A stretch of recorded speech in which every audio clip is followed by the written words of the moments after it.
Well, right, because that next year, that was the year that Michael Jordan came into the league. Did you have any idea how big he was going to be early on? I knew he was going to be a special player because you Yeah. had watched what he did a little bit in college, but you Yeah. knew he was coming in. And, people always say, how great was Michael? And Larry Bird was the toughest player I've ever had to defend against. But playing against a young Michael Jordan was kind of easy because I was very athletic and gifted myself.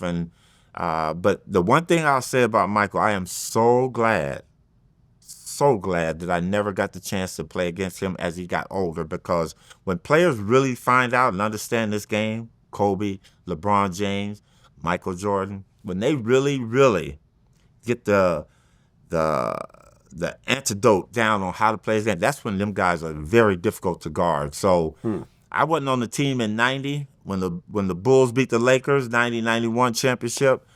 I wish I had been, but you know what? Michael Jordan became a force that you could not deal with. And I'm glad that we caught him early and caught glimpses of him. But you knew he was going to be a special player. But we didn't know how special your airness was going to be. Well, like you mentioned, you guys make it to the finals again that year against the Celtics again. But this is This 85. is 85. Okay, yeah. Right. Game 1, the Memorial Day Massacre. You guys lost 148 to 114. How did that feel? I remember that so well. We were in Boston, lost that game, and it was so hot that day that Red Auerbach, the general manager, in the winter when we went there, they'd cut the air conditioner on and leave the locker room windows open. When the summertime came, they closed the windows and cut the heat on. So going to play in Boston that day, everything was against us. Our bus had broke down in the tunnel and all this when we arrived there. So we're playing against the Celtics. We get beat so bad that we started to think that the jinx was real. But the one thing that we thought is, hey, listen, if we're going to lose, I'd rather lose like that than lose by 1 point. But after that game, everybody gets in the bus, and we're thinking, okay, we're going to be here 3 more days.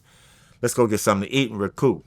We get on the bus, ride to the hotel. We get back to the hotel. Pat Riley goes, I want all you guys to take your stuff up to your room and come back down to the conference room. We're going to have a meeting.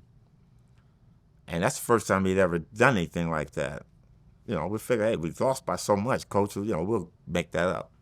We go up there, come back down, and Pat Riley has one of those green boards with the chalk, not like the nice things they have this year. And he had the TV set up, and he had all the chairs around the TV.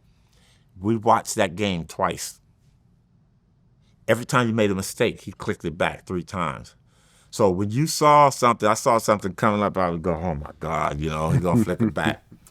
But to get to the point of what I'm trying to make is that after that game, we watched that, Pat Riley told us, we will never, and he punched that board and punched a hole in it. We'll never lose to this team again. And that set the stage for us. And from then on, we were masters of the game. Because remember, before that game, they were calling Kareem too old. You couldn't do this, you couldn't do that.